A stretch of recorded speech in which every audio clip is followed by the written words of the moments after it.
오늘 살펴볼 경은 쭌다라는 경입니다. 앙구따라 니까야 10-17 쭌다 422쪽입니다.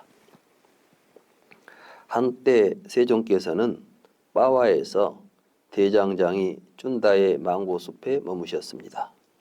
우리 그때 그 성지순례 갔을 때 그 쭌다 거기 뭐 수뚜빠도 있었고 그랬죠. 그 지나가다가 저희가 대장장이 쭌다 집이라고 집 있는 자리라고 보니까 거기에 뭐 수뚜파가 하나 있었고 이런 거 보셨죠? 우리 그때 아마 성지순례 가서 보신 분들은 그 꾸시나가라 이제 가기 전에 그 도시 하나를 지나갔는데 거기가 이제 쭌다가 살던 마을이다. 이런 아마 기억이 좀 해보시면 있을 겁니다. 그러니까 사실 이 경은 상당히 좀 그 의미 있는 경이 의미 있는 것이 뭐냐 하면 아직 이제 쭌다가 부처님에게 귀의하기 전의 이야기입니다. 그러니까 이제 부처님께서 꾸시나가라 쪽으로 쭉 이제 가시다가 이제 그 마을에 가가지고 그 쭌다가 살고 있는 마을이 빠와라고 하는 마을이었던가 봐요. 거기에 이제 망고나무 숲이 있으니까 거기에 부처님께서 이제 잠시 머무신 겁니다. 그러니까 이제 대장장이 쭌다가 자기 망고나무 말하자면 과수원 같은 데죠. 여기에 이제 부처님이 와서 머물고 있다는 소식을 듣고 와가지고 이제 부처님께 예배하고 부처님하고 이제 대화하면서 부처님 법문을 듣는 그런 내용이 되겠습니다. 한쪽에 앉은 대장장이 쭌다에게 세종께서 말씀하셨습니다. 쭌다여, 그대는 누구의 정화를 좋아하나요? 이 정화라는 것은 여기 이제 그 인도 사람들이 정화를 좋아해요. 왜 정화를 좋아하냐면 이게 무슨 정화냐면 업장을 씻어내는 걸 정화라고 그래요. 그래서 죄업을 씻어내야 된다는 것이죠. 그래서 이제 죄를 지은 사람들이 이 업을 씻어내야만 죽어서 천상에 가고 뭐 부재가 된다 이런 생각을 가지고 있는 겁니다. 그 겐지스강에 갔을 때 우리는 그때 저녁이라 잘 못 봤죠. 그렇지만 그 옆에 많은 그 제단들 봤죠. 막 시체를 이제 소각하는 뭡니까 답이하는 그러한 그 장소들. 근데 아침에 이제 저는 그 아침에 한번 본 적이 있는데 새벽이 되니까 사람들이 전부 물속에 들어와 있는 거예요. 그리고 해 뜨는 걸 이제 시간에 맞춰 가지고 모두 거기서 막 목욕을 해요. 근데 저는 그때 12월, 1월 이렇게 상당히 추울 때 같고 인도에서도 꽤 춥습니다 그때. 저희들은 이제 이렇게 파카를 입고 굉장히 추워서 옷을 두껍게 입고 갔었는데 사람들이 풍덩풍덩 들어가서 하고 여자들도 여자들은 다 옷을 벗지는 않지만 가볍게 입고 그래서 막 머리서부터 발끝까지 막 물을 뒤집어 쓰고 열심히들 모두 몸을 씻는 거예요. 이 사람들은 이 겐지스 강에 목욕을 하면 죄가 닦아진다, 정화가 된다 이런 생각을 한 것입니다. 대부분 이제 종교에서 이런 의식들을 하죠. 그래서 뭔가 그런 의식을 하게 되면 뭔가 된 것 같은 느낌을 받는 거예요. 뭐 죄를 사해준다. 누군가에게 공양을 올리고 기도를 하고 그러면 죄가 없어진다. 이런 생각을 하게 되는 것이죠. 지금까지 종교 의식이라는 게 알고 보면 가장 핵심에 바로 이 정화라는 게 있습니다. 이 정화를 이야기할 때 뭐가 등장하냐면 영혼이라는 놈이 등장해요. 영혼을 맑히자. 그래서 몸을 깨끗이 하는 것이 아니라 우리가 목욕을 하면 몸은 깨끗해지겠지만 그게 중요한 게 아니에요. 딴 데서 목욕을 하면 몸만 깨끗해지지 속이 깨끗해지질 않지.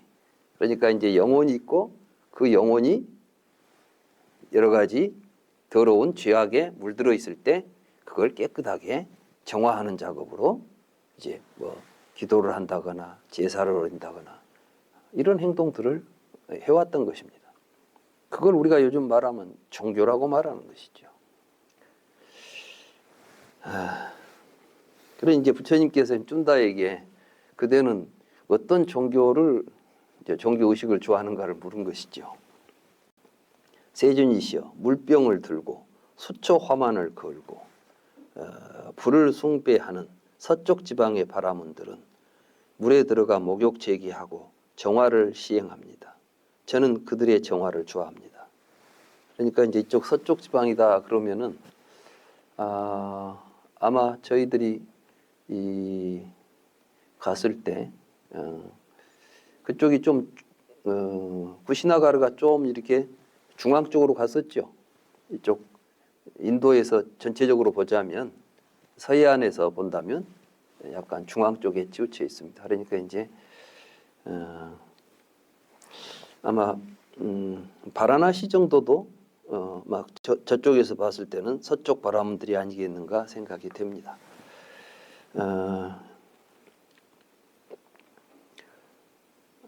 그러니까 쭌다여 그렇다면 물병을 들고 수초 화만을 걸고 불을 숭배하는 서쪽 지방의 바라문들은 물에 들어가 목욕 제기하고 어떻게 정화를 시행하나요? 우리가 그 뭐 관세음 보살님이 이렇게 병 하나 들고 있죠. 감노병이라고 하는 거. 예, 이런 것들도 다 이제 그런 정화 의식에서 옛날에 쓰던 그 물병이죠. 물병. 그래서 이제 그 안에 물을 가지고 이제 세례를 한다거나 물에다 머리에 물을 발라준다거나 이 세례 의식은 기독교에만 있는 게 아니라 오래된 종교 의식이고 인도나 페르시아 이쪽 지방에서는 관정이라 그래서 왕이 될 때 크샤트리아가 왕이 될 때 관정식을 하죠. 그러니까 요즘 말하면 세례를 받아야만 뭐가 되는 것처럼 그러니까 우리가 이제 뭐 사람들한테 세례를 주면서 자격을 주는 것이에요. 자격을 일종의. 그러니까 내가 기독교를 믿는다. 세례를 받기 전까지는 기독교인이 안 되는 게 자격이 없는 것이지. 그걸 이제 주는 형식으로. 그러면 그 자격을 어디서 주겠어요? 영혼이 정화됐다.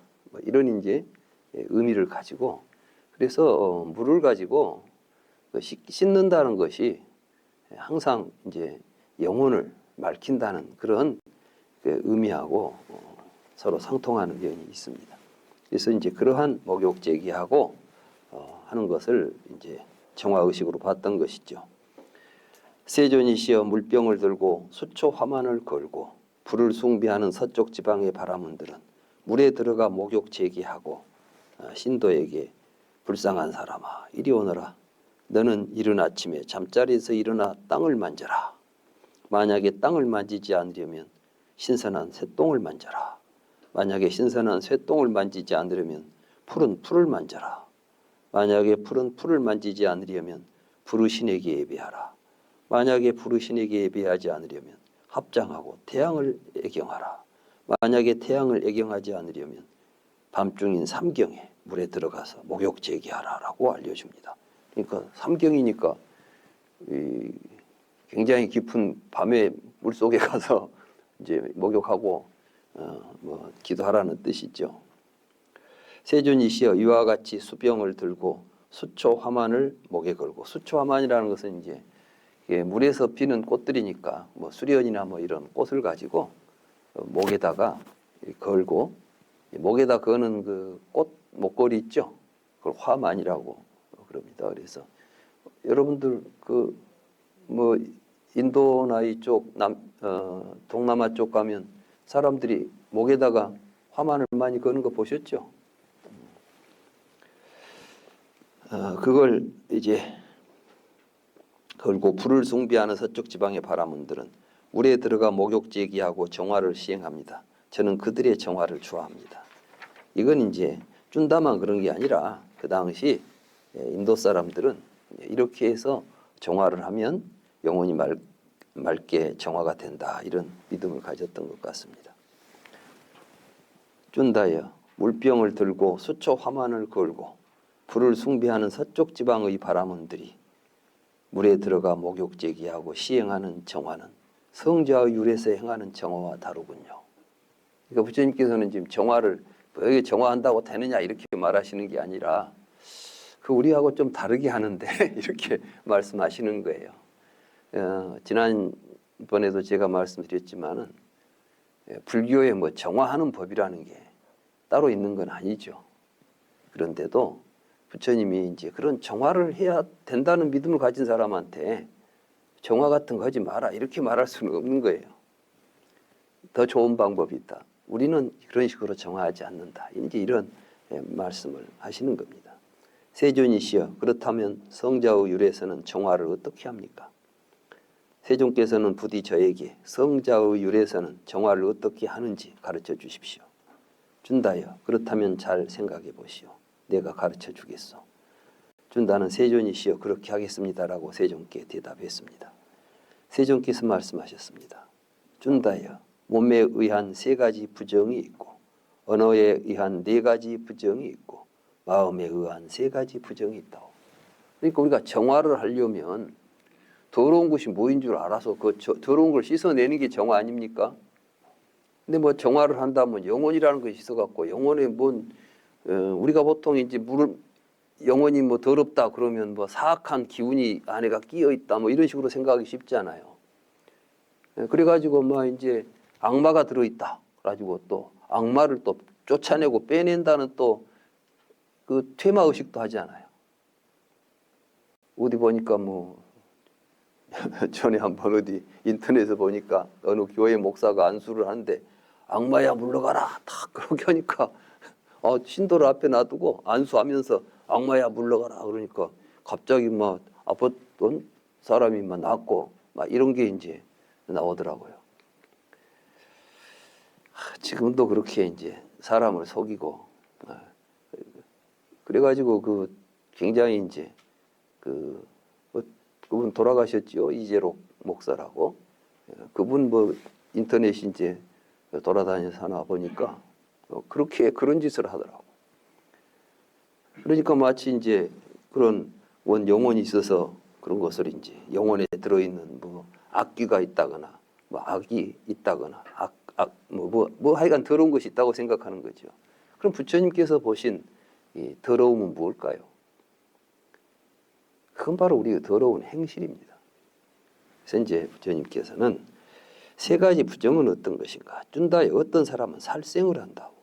그 살생에 대하여 자비심이 없이 손에 피를 묻히고 잔인하게 살생을 한다고. 어떤 사람은 주지 않은 것을 취한다고. 그는 마을이나 숲에 가서 주지 않은 다른 사람의 재물을 다 몰래 훔친다고. 어떤 사람은 삿된 음행을 한다고. 그는 부모의 보호를 받는 여인, 형제의 보호를 받는 여인, 자매의 보호를 받는 여인, 친척의 보호를 받는 여인, 남편이 있는 여인, 법의 보호를 받는 여인, 심지어는 결혼을 위해 화만으로 치장한 여인에 이르기까지 그런 사람들과 관계를 갖는다오. 준다여 이와 같이 몸에 의한 3가지 부정이 있다오. 준다여 언어에 의한 4가지 부정은 어떤 것인가? 준다여 어떤 사람은 거짓말을 한다오. 그는 집회에 가거나 대중들에게 가거나 문중에 가거나 단체에 가거나 법정에 가서 그대는 아는 것을 말하라라고 증인으로서 신문을 받을 때 알지 못하는 것을 나는 안다라고 말하고 아는 것을 나는 모른다라고 말하고 보지 못한 것을 나는 보았다라고 말하고 본 것을 나는 보지 못했다라고 말한다고. 그는 이렇게 자신 때문에 또는 다른 사람 때문에 또는 하찮은 이익 때문에 고의로 거짓말을 한다고. 어떤 사람은 이간하는 말을 한다고. 그는 화합을 파괴하기 위하여 여기에서 들은 것을 저기에 알리고 화합을 파괴하기 위하여 저기에서 들은 것을 여기에 알린다고. 그는 이렇게 화합을 파괴하고 분열을 조장하고 분열을 즐기고 분열을 좋아하고 분열을 기뻐하면서 분열시키는 말을 한다고. 어떤 사람은 추악한 말을 한다고. 그는 거칠고 난폭하고 신랄한 말로 남을 질책하고 이웃에 화를 내면서 삼매로 이끌지 않는 말을 한다고. 어떤 사람은 잡담을 한다고. 그는 때에 맞지 않고 진실하지 않고 의미 없고 진리에 맞지 않고 율에 맞지 않는 말을 하며 적절하지 않은 때에 근거 없고 일정한 의도가 없고 이익이 없는 무의미한 말을 한다고. 준다여 이와 같이 언어에 의한 4가지 부정이 있다고. 준다여 마음에 의한 세 가지 부정은 어떤 것인가? 준다여 어떤 사람은 탐욕스럽다오. 그는 다른 사람의 것이 내 것이었으면 좋을 텐데 라고 생각하면서 다른 사람의 재물을 탐낸다오. 어떤 사람은 증오심을 갖는다오. 그는 이 중생들을 죽여버리겠다. 때려 죽이겠다. 찢어 죽이겠다. 없애버리겠다. 존재하지 못하게 하겠다라고 생각하는 악의를 품는다오. 어떤 사람은 사견을 가진다오. 그는 보시의 과부도 없고 공양의 과부도 없고 헌공의 과부도 없고 선악의 과부도 없다. 이 세상도 없고 저 세상도 없다. 부모도 없고 중생의 화생도 없다. 이 화생이라는 것은 그 당시 이제 인도에서는 중생이 태어날 때 불교에서는 이제 네 가지 사생이라 그러죠. 우리가 보통 절에서 사생자부 그러잖아요. 부처님은 사생의 자부다. 아마 인도 사람들이 그렇게 생각했던 것 같아요. 이 세상에 생명들이 태어날 때 네 가지 형태로 태어나요. 하나는 무엇이냐면 이제 난생이에요. 난생은 알에서 태어나는 거예요. 새나 물고기 같은 거 이제 알이 깨어나죠. 이걸 알란자를 써가지고 알에서 생명이 태어나는 것을 난생이라 그래요. 그 다음에 이제 습생이라는 게 있어. 아마 그 당시에는 축축한 곳에 있으면 막 모기 같은 게 생기죠. 습지에서 뭐가 생기지 않아요. 그럼 이건 이제 습생이라고 봤어요. 지금 보면 다 난생의 일종인데 이제 습생이라고 봅니다. 그래서 습생. 그다음에 태생이 있어요. 이거는 이제 보통 이제 포유류가 이제 태에서 태어나지 않아요. 이걸 뭐 태생이라 그러는데 이것은 자연 현상으로서 태어나는 건데 화생이라는 것은 무엇이냐면 천상세계에 태어나거나 그러니까 이건 이제 굉장히 종교적인 의미가 있습니다. 쉽게 말하면 우리가 만약에 죽어서 극락세계에 간다고 해봅시다. 그럼 극락세계에 갈 때 극락세계에 어떻게 태어날 것 같아요? 극락세계에 가면 부모님이 있어가지고 부모님 태를 통해서 내가 태어날까요? 난생으로 태어날까요? 습생으로 태어날까요? 태생으로 태어날까요? 생각 안 해보셨죠? 우리는 이렇게 극락은 가고 싶은데 극락에는 어떻게 가는지도 잘 모르고 그냥 극락만 생각해요. 근데 이제 이때 어떻게 가냐면 화생으로 가요. 화생으로 갈 때는 부모가 없이 나는 거예요. 거기 가서 갑자기 생명을 받게 돼요. 그러니까 변화해서 태어나는 거죠. 이쪽에서 살다가 갑자기 그쪽으로 가서 태어날 때 부모 없이 태어나는 걸 화생이라 그래요. 그러면 이제 왜 그러면 천상에 가서는 화생이 되느냐 하면 욕계를 벗어나게 되면 새끼의 찬울들은 남녀가 별로 구별이 없어요. 그러니까 이제 욕망이 있을 때 욕망에 의해서 남녀가 구별이 되는데 욕망이 다 끊어져서 청정해지면 비행인간들이 되고 또는 몸도 없어요. 그러니까 몸이 없는 천신들도 있어. 이제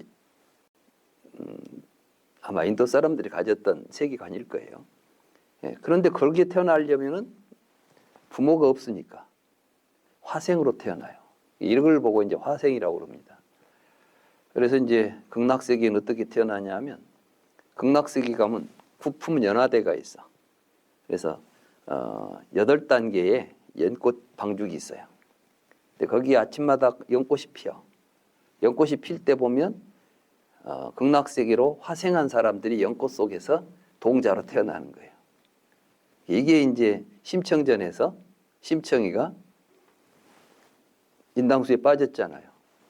그래가지고 연꽃이 올라와가지고 연꽃을 따가지고 가니까 거기에 이제 심청이가 있어서 왕비로 삼았다 이런 이야기가 있죠. 그게 이제 불교의 화생에 대한 이야기가 이제 그러한 이야기로 발전한 것이라고 볼 수가 있습니다. 그래서 극락에 화생하는 것은 구품연화대에 이게 이제 상품 상생에서 하품 하생까지 상중하로 세 단계가 있어서 9개가 있어요. 그러면 그 연화대가 9개의 연화대 속에 자기가 지은 공덕이 상품 상생 가장 높은 많은 공덕을 지었으면 상품 상생의 그 연화대에서 태어나고 좀 부족하면 하품 하생의 연화대에서 태어나는 상중하의 이 세 단계의 이게 상중하 해가지고 아홉 그걸 보고 구품 아홉품이 있고 그 연화대 있는데 그 연화대에 화생한다. 그렇게 이제 극락세계에 가면 부품 연화대 화생을 한다. 이런 화생 이야기입니다. 그래서 그런데 이제 이 말은 무엇이냐면 지금 여기서 이 이야기를 듣는 대상은 누구예요? 쭌다라고 하는 이제 사람이에요. 이 사람은 지금 뭐 불교에 대해서 아는 것도 없고 그냥 부처님이 훌륭하신 분이라고 하니까 왔고 이런 분한테 또 어떻게 해야 내가 공덕을 지어가지고 정화를 받아가지고 나도 좋은 세상에 태어날까 뭐 이런 기대를 가지고 왔겠죠. 이런 사람들에게는 이걸 보고 이제 대기설법이다. 그래서 그 사람이 이 말을 듣고 받아들여 가지고 실제로 실천할 수 있는 이야기만 하는 거예요. 부처님 설법은 알아듣도 못할 이야기를 안 해요. 나는 알아듣도 못할 이야기를 하다가 겁나 당한다니까. 못 알아듣고 막 나한테 이제 뭐라 해요. 그러니까 제가 많이 부족해가지고 어떤 사람들을 보면 딱 그 사람이 알아들을 이야기만 딱 해주면 되는데 더 깊은 이야기를 해준다고 쓸데없는 이야기를 많이 하는가 봐 내가. 그래가지고 내 이야기를 듣고는 또 이제 자기 나름대로 판단해가지고 뭐 나는 뭐 윤회가 없다고 하느니 나는 뭐 단기연을 가지고 있다느니 뭐 이런 식으로 이제 이야기를 하는 걸 보면 부처님은 보니까 절대로 그 수준에 따라서 이야기하지 절대 그 이상 이야기를 안 하시더라고. 이 사람은 지금 막 어떻게 정화해가지고 좋은 세상에 가고 싶어하는 사람한테 화생도 없다 이런 이야기를 해버리면 되겠어요. 여기서는 이제 그래서 화생도 있고 부모도 있고 이게 말하자면 우리가 살고 있는 일반적인 세속의 삶을 사는 사람들에게 그들이 갖춰야 될 정견이 있어요. 그렇지만 출가 수행을 해서 이 생사를 초월할 그런 공부를 하는 사람들에게는 설법의 이 질이 달라져요. 말하자면 수준이 달라진다고. 그러니까 항상 부처님 법문을 들을 때 여기는 이제 어느 수준에서 하신 이야기인가 이걸 좀 참고를 해서 보는 게 좋습니다. 그러니까 죽으면 이 세상에서 죽어서 저 세상도 있다라고 알아야 그래야 이제 이 세상에 살면서 좋은 세상 가려고 열심히 하잖아요. 근데 그것도 없으면 뭐 하라고요? 이렇게 되면 그러니까 이제 이런 생각 가진 사람들한테 반야 사상을 이야기하고 제법 개공이다. 모든 건 다 비어 있다. 이렇게 말하면 그건 부처님 말씀도 아니다. 이제 그러는 거예요. 그래서 대승불교는 불교가 아니다. 막 이런 이야기하는 사람들은 그 수준이 달라졌다는 걸 깨닫지 못하고 하는 이야기라고 볼 수가 있습니다. 그래서 아무튼 지혜로서 체드가에 알려주는 바른 삶과 바른 실천을 하는 삶과 바람은도 없다 라고 생각하는 뒤집힌 견해를 갖는다고. 이런 사람들이 이제 이 세상에서 야 착한 일 한다고 뭐 좋은 일 있겠냐, 뭐 죽으면 전 세상이 어디가 있다고, 이 세상 살다 가면 그만이지. 이게 이제 단견에 빠진 사람들이에요. 이런 사람들은 막 가는 세상 살죠. 아무렇게나 하고 살죠. 그러니까 죄를 무서운지 모르는 사람들이 다 이런 생각을 하고 살아요.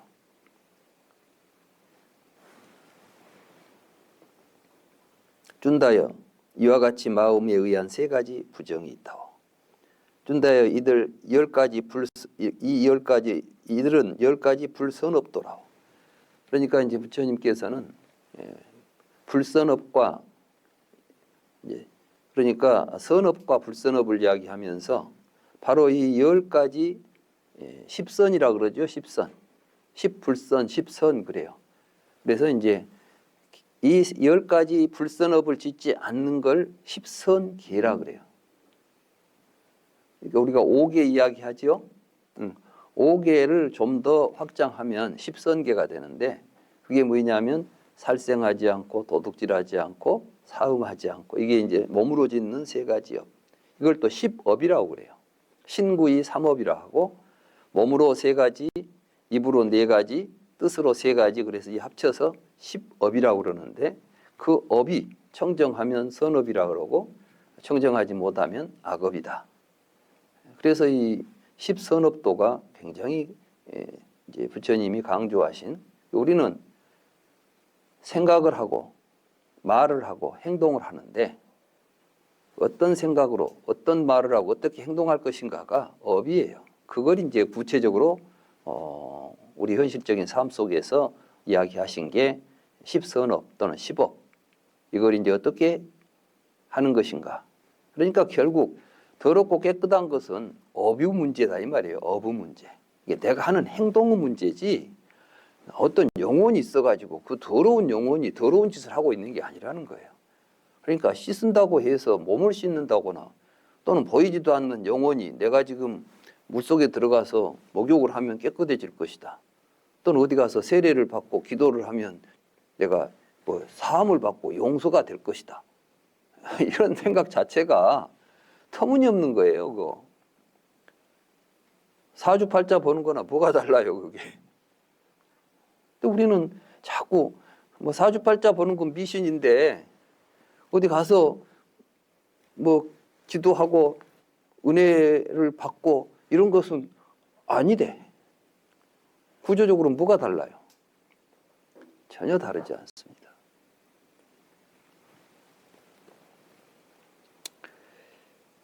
그래서 이제 부처님께서는 쭌다여 이들은 10가지 불선업도라오.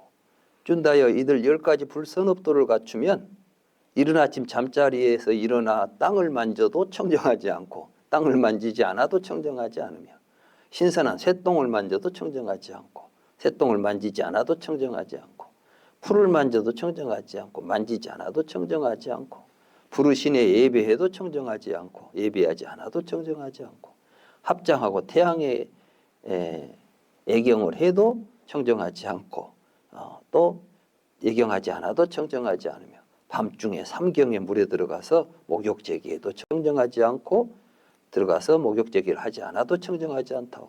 그 까닭은 무엇인가? 쭌다여 이들 10가지는 불선업, 10가지 불선업도는 청정하지 않고 부정을 만드는 것이기 때문이라. 그러니까 이제 부정은 내가 한 행동에서 그것이 생기는 것이지 무슨 그 행동을 그러니까 안 하면 될 거 아니에요. 그러지 그 해놓고 뒤에 가서 어디 뭐 머리를 씻은다고 해서 물에 들어간다고 해서 제사를 올린다고 기도한다고 해서 되겠냐 이 말이죠. 쭌다여 이들 10가지 불선업도를 갖춤으로 인해서 지옥이 나타나게 되고 축생의 모태가 나타나게 되고 악의의 영역이 나타나게 되고 그 밖에 악취가 있게 된다. 이게 이제 보통 지금 지옥 악의 축생이라고 하는 이제 악취라고 하는 게 육도윤회 가운데 이제 가장 구체적으로 드러나는 게 이제 이런 정도예요.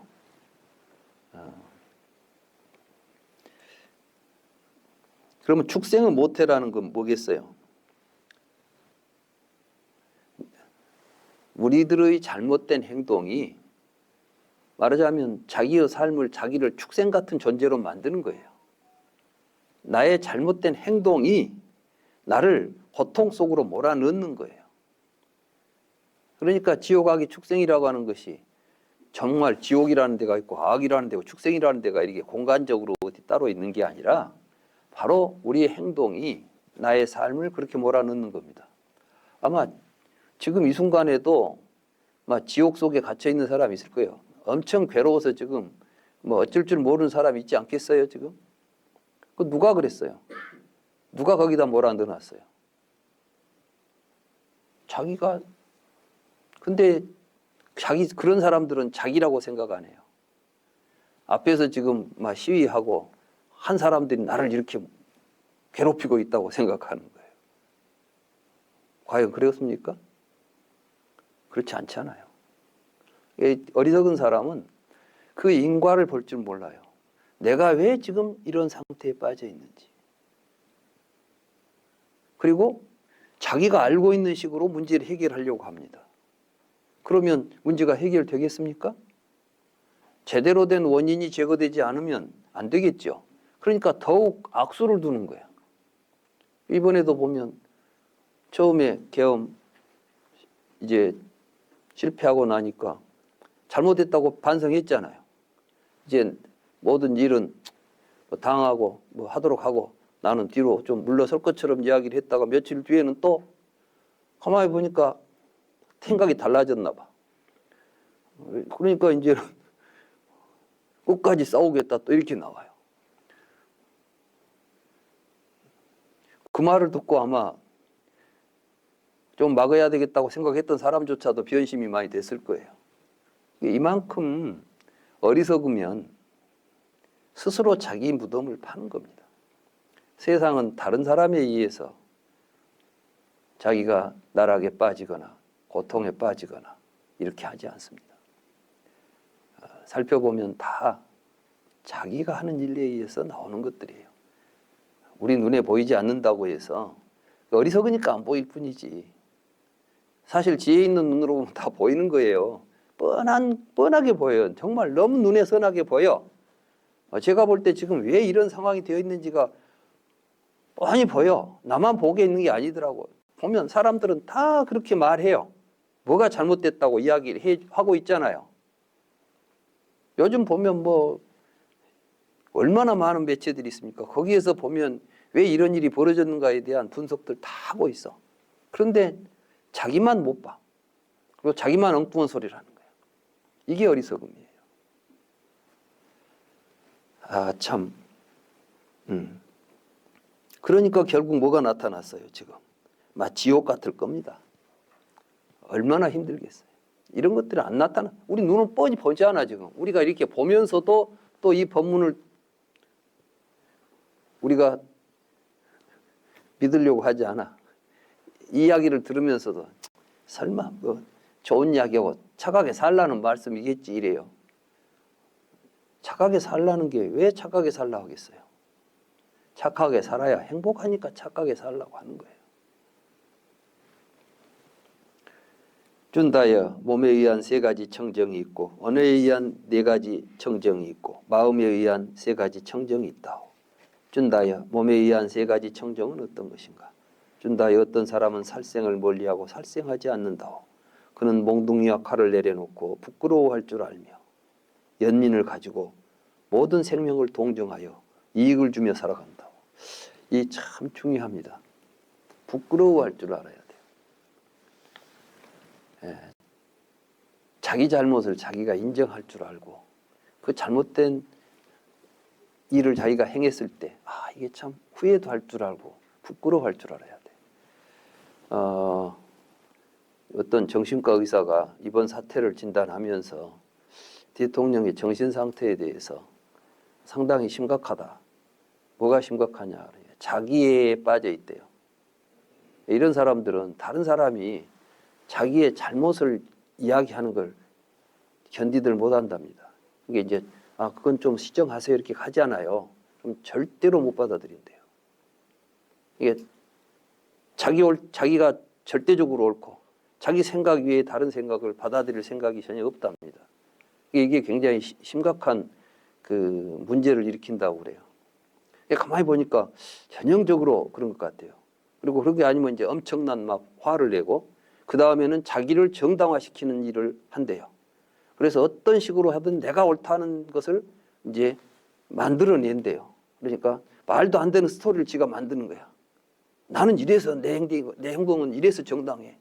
나는 이렇게 내 행동은 이럴 수밖에 없었어. 이런 걸 자기 스스로 이제 그냥 전혀 논리적으로 맞지 않는데 자기 혼자 만들어 가지고 또 만족한대요. 거기에 빠져 있으면은 그건 백약이 무효랍니다. 그러니까 가장 중요한 게 뭐겠어요? 우리는 완전한 존재가 아니지 않습니까? 지혜도 부족하고 수행도 부족하지 않아요. 그렇기 때문에 내가 하는 행동이 분명히 과실이 있을 수밖에 없고 잘못이 있을 수밖에 없어요. 중요한 것은 그것을 내가 잘못됐다고 누가 지적하거나 내가 깨달았을 때 잘못했구나. 그리고 후회하고 반성하고 이제 더 이상 안 해야 되겠다고 끊고 자기를 변화시켜 나가야 발전이 있는 겁니다. 그래서 부처님께서는 참회하면 뭐라고 그랬어요? 참회하면 그것은 발로 하면. 발로라는 건 뭐예요? 내가 잘못 뉘우쳤으면 이제 까발리는 거예요. 아, 나 이런 일 했는데 내가 참 잘못된 이런 일을 했습니다라고 알려버리면 그때 죄는 사라진다고 그랬어요. 그러니까 감추고 그걸 붙잡고 있으니까 더욱 커지는 거예요.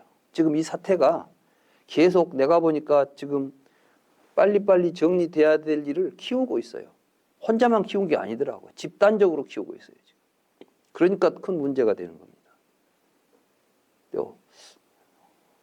더 계속 키워갈지 아니면 좀 반성을 해야 되는데 헌법에 위반돼서 잘못됐다고 하면서도 또 자기 입장을 또 만들어 가지고 또 그걸 방어를 해요. 자기 이익을 위해서. 자기 정당성을 만들어내요. 이게 지금 대통령 한 사람만의 일이 아니지 않습니까? 부처님법을 우리가 조금만 잘 공부한 사람들이라면 이래서는 안 될 텐데 그렇습니다. 그래서 여기서 참 중요한 이야기입니다. 부끄러워할 줄 알고 연민을 가지고 모든 생명을 동정하여 이익을 주며 살아간다. 그러니까 중요한 건 뭐냐면 내 이익을 위해서 살려고 하면 안 돼요. 함께 살아가는 중생들을, 내 주변 사람들을 사랑하고 그들을 행복하게 해주려고 해야 된다니까. 내 행복은 나한테서 안 와요. 여러분, 자기 살 먹고 살 수 있어요? 안 돼. 우리는 어차피 내 주변의 힘에 의해서 존재하지 나 혼자 존재하지 않아요. 그렇기 때문에 내가 행복하려면 내 주변 사람들이 행복해져야 돼. 그러니까 다른 사람을 행복하게 하는 것이 곧 나를 행복하게 하는 거예요.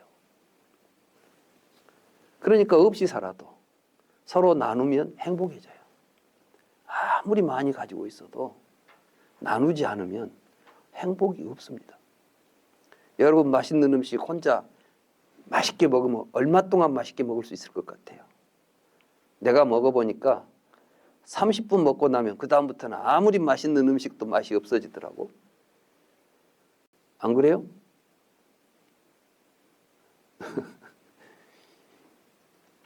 그런데 여러 사람하고 나눠 먹으면 아무리 많이 먹어도 많이 먹을수록 즐겁습니다. 혼자 먹을 수 있는 건 한계가 있지만 나누어 먹을 때는 한량이 없는 거예요. 그렇기 때문에 정말 행복을 누리려고 한다면 함께 나누어야 됩니다. 그럼 왜 그러겠어요? 연기하기 때문입니다. 우리는 서로 같이 의존해서 존재하기 때문에 그렇습니다. 그러니까 이 연기법의 진리에서 본다면 우리는 내 개인적으로 나의 행복만을 추구해가지고는 절대로 행복할 수 없다. 나만 살려고 해서는 나도 살 수 없게 된다. 이게 지당한 이치인 것입니다. 함께 살려고 해야 되고 함께 행복해져야 됩니다. 그렇게 하기 위해서 우리가 살생을 뭐예요? 함께 살자고 하는 게 살생 안 하는 거죠. 나 살라고 남 죽이잖아요. 그러지 않는다는 거야. 그게 불살생이에요. 나만 살자고 남 훔치지 않는다는 거예요. 그러니까 투도, 도둑질을 역으로 돌리면 베푸는 거예요. 살생을 역으로 돌리면 뭐가 돼요? 방생이 되는 거죠. 그러니까 사람을 살리는 일을 해야지 죽이지 말고 서로 베풀어 줘야지 훔치지 말고. 이게 이제 전부 이제 연기법의 도리에서 보면 다 자연스럽게 십선업이 성취가 됩니다. 어떤 사람은 도둑질을 멀리하고 도둑질을 하지 않는다고. 그는 마을이나 숲에 가서 주지 않은 다른 사람의 재물을 남몰래 훔치지 않는다고. 어떤 사람은 삿된 음행을 멀리하고 삿된 음행을 하지 않는다고. 그는 부모의 보호를 받는 여인, 형제의 보호를 받는 여인, 자매의 보호를 받는 여인, 친척의 보호를 받는 여인, 남편이 있는 여인, 법의 보호를 받는 여인, 결혼을 위해 화만으로 치장한 여인에 이르기까지 그런 사람들과 관계를 갖지 않는다고. 준다여 이와 같이 몸에 의한 세 가지 청정이 있다고. 준다여 언어에 의한 세 가지 청정은 어떤 것인가? 네 가지 청정인데 그거 좀 잘못됐네요. 쭌다의 어떤 사람은 거짓말을 멀리하고 거짓말을 하지 않는다고. 그는 집회에 가거나 대중들에게 가거나 문중에 가거나 단체에 가거나 법정에 가서 그대는 아는 것을 말하라고 증인으로서 신문을 받을 때 알지 못하는 것은 나는 모른다라고 말하고 아는 것은 나는 안다라고 말하고 보지 못한 것은 나는 보지 못했다라고 말하고 본 것은 나는 보았다라고 말한다고. 그는 이렇게 자신 때문에 또는 다른 사람 때문에 또는 하찮은 이익 때문에 고의로 거짓말을 하지 않는다고. 어떤 사람은 이간하는 말을 멀리하고 이간하는 말을 하지 않는다고. 그는 여기에서 들은 것을 저기에 알려 화합을 파괴하지 않고 저기에서 들은 것을 여기에 알려 화합을 파괴하지 않는다고. 그는 이렇게 분열을 화해하거나 단합하도록 하며 화합을 즐기고 화합을 좋아하고 화합을 기뻐하면서 화합하는 말을 한다고. 어떤 사람은 추악한 말을 멀리하고 추악한 말을 하지 않는다고. 그는 온화하고 듣기 좋고 사랑스럽고 유쾌하고 예의 바르고 대중을 즐겁게 하는 말을 한다고. 어떤 사람은 잡담을 멀리하고 잡담을 하지 않는다고. 그는 때에 맞고 진실하고 의미 있고 진리에 맞고 율에 맞는 말을 하는 자로서 적절한 때에 근거 있고 일정한 의도가 있고 이익이 있는 의미 있는 말을 한다고. 쭌다여 이와 같이 언어에 의한 네 가지 청정이 있다고. 쭌다여 마음에 의한 세 가지 청정은 어떤 것인가. 쭌다여 어떤 사람은 탐욕스럽지 않다고. 그는 다른 사람의 것이 내 것이면 좋을 텐데 라고 생각하거나 다른 사람의 재물을 탐내지 않는다고. 어떤 사람은 증오심이 없다고. 그는 악의 없이 이 중생들이 원한 없이 평화롭고 편안하고 행복하게 자신을 보호하기 바란다라고 생각한다고. 어떤 사람은 정견을 가진다고. 그는 보시의 과보도 있고 공양의 과보도 있고 헌공의 과보도 있고 선악업의 과보도 있다. 이 세상도 있고 저 세상도 있다. 부모도 있고 중생의 화생도 있다. 세상에는 이 세상과 저 세상을 스스로 지혜로 체득하여 알려주는 바른 삶과 바른 실천을 하는 사문과 바라문도 있다라고 생각하는 확실한 견해를 갖는다오. 쭌다여 이와 같이 마음에 의한 세 가지 청정이 있다오. 쭌다여 이들은 10가지 선업도라오. 쭌다여 이들 10가지 선업도를 갖추면 이른 아침 잠자리에 일어나 땅을 만져도 청정하고 땅을 만지지 않아도 청정하며 신선한 쇠똥을 만져도 청정하고 신선한 쇠똥을 만지지 않아도 청정하며 푸른 풀을 만져도 청정하고 푸른 풀을 만지지 않아도 청정하며 부르신에게 예배하고 예배해도 청정하고 부르신에게 예배하지 않아도 청정하며 합장하고 태양을 애경해도 청정하고 태양을 애경하지 않아도 청정하며 밤중인 삼경에 물에 들어가서 목욕 제기해도 청정하고 밤중인 삼경에 물에 들어가 목욕 제기하지 않아도 청정하다오. 그 까닭은 무엇인가? 쭌다여 이들 10가지 선업도는 청정하고 청정을 만드는 것이기 때문이라고. 쭌다여 이들 10가지 선업도를 갖춤으로 인해서 천신들이 나타나게 되고 인간들이 나타나게 되고 그 밖에 선취가 있게 된다오. 이와 같이 말씀하시자 대장장이 쭌다는 세존에게 이렇게 말씀드렸습니다. 훌륭합니다. 세존이시여. 이제 저는 세존께 귀의합니다. 가르침과 비구승가에 귀의합니다. 세존께서는 저를 청신사로 받아주셔서 오늘부터 살아있는 날까지 귀의하겠나이다. 이제 이렇게 쭌다가 부처님에게 귀의를 하고 그리고 이제 자기 집으로 초대를 해요. 이제 대개 보면 이제 순서가 어느 마을에 오면 그 마을에 이제 처음 부처님이 들리시면 누군가 와서 부처님에게 만나서 이제 부처님 설법을 들은 다음에 부처님 설법에 감복을 하고 그러면 이제 저희 집에 들리십시오. 그러면 이제 부처님께서 제자들과 함께 그 집에 가서 식사를 하고 또 그 식구들을 위해서 법문을 설하고 이렇게 하는 게 일반적으로 이제 부처님이 쭉 유행을 하실 때 돌아다닐 때의 그 어떤 그 모습이라고 볼 수가 있습니다. 근데 여기는 이제 그 뒤에 이제 쭌다가 부처님을 공양하기 위해서 초대를 했고 그 음식 가운데 좀 뭐랄까 독이 있는 음식이 있었는지 부처님께서 쭌다의 공양을 받고 이제 식중독을 일으킵니다. 그래서 굉장한 이제 고통을 겪으면서 거기에서 쿠시나가르까지 또 가신 거예요. 아프니까 들어 눕고 있는 게 아니라 그 아픈 몸을 이끌고 또 부처님은 날마다 이렇게 중생을 향해서 발걸음을 옮기고 있습니다. 뭐 경에는 그냥 이렇게 여기서 있었다 하고 또 어디로 갔다 이렇게만 돼 있으니까 그 상황이 우리에게 좀 잘 안 느껴지지요. 근데 한번 생각해 보십시오. 여기서 우리 그때 그 쭌다 마을에서 버스 타고 또 한참 가니까 부처님 열반하신 쿠시나가르 그 사라상수가 있었죠. 이제 그 거리를 또 그때 뭐 차 타고 다니셨겠어요. 한 발 한 발 걸어서 이제 그래서 그 파리니빤나 숫다에 보면 이제 그 여정들이 쭉 이어져 나옵니다. 그래서 부처님께서는 이렇게 이제 쭌다에게 이런 설법을 하시고 그러고 나서 이제 심한 복통을 느끼면서 아난다에게 이제 그런 이야기를 하지 않습니까? 아난다야, 혹시 쭌다가 이 일로 인해서 그러니까 부처님께서 상한 음식을 드시고 이제 이 고통을 겪고 그로 인해서 열반에 드는 후에 쭌다가 혹시 자책을 하고 괴로워할지 모르겠다. 내가 부처님을 죽였다. 내가 준 음식을 드시고 부처님께서 병이 나서 돌아가셨다. 이렇게 자책할지 모르니까 너는 쭌다에게 이런 말을 해줘야 된다. 그래서 이제 하신 말씀이 뭐냐면 쭌다에게 이렇게 말해라. 열애에게는 가장 훌륭한 공양이 두 가지가 있다.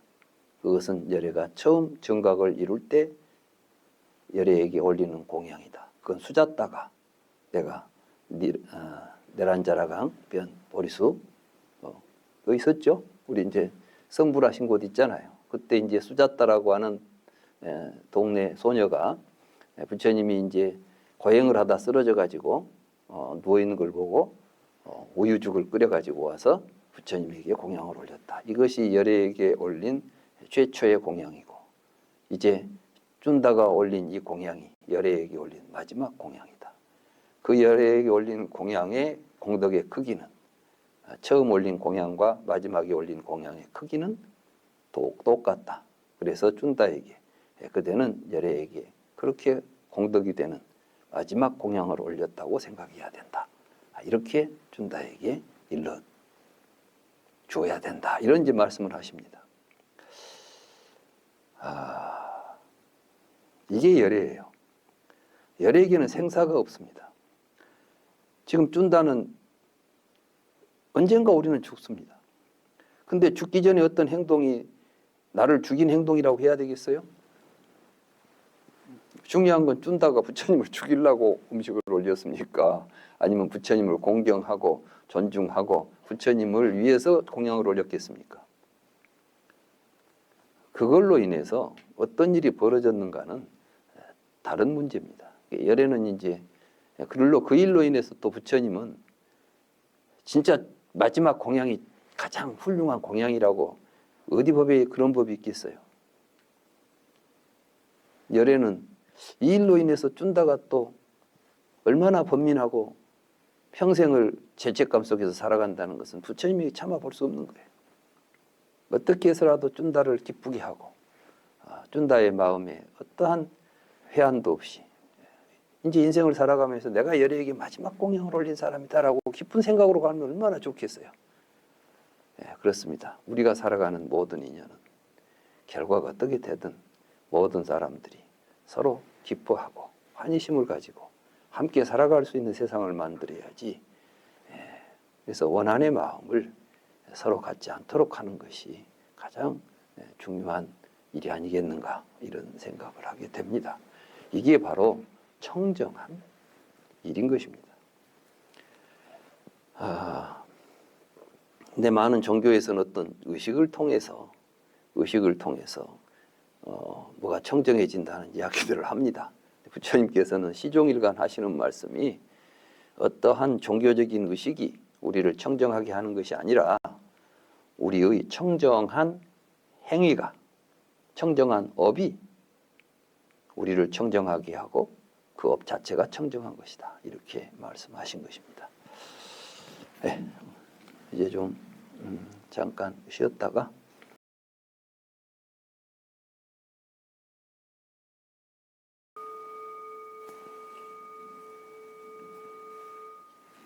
네, 잘들 쉬셨습니까?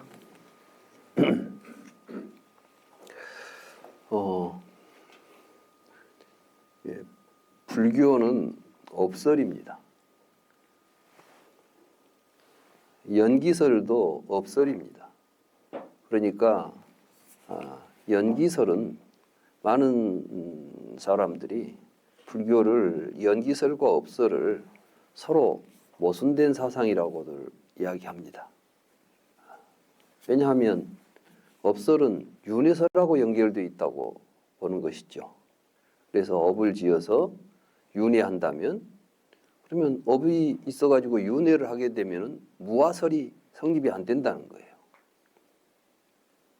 그러니까 업설은 아가, 윤회하는 주체가 있다는 주장을 하는 것이고, 연기설은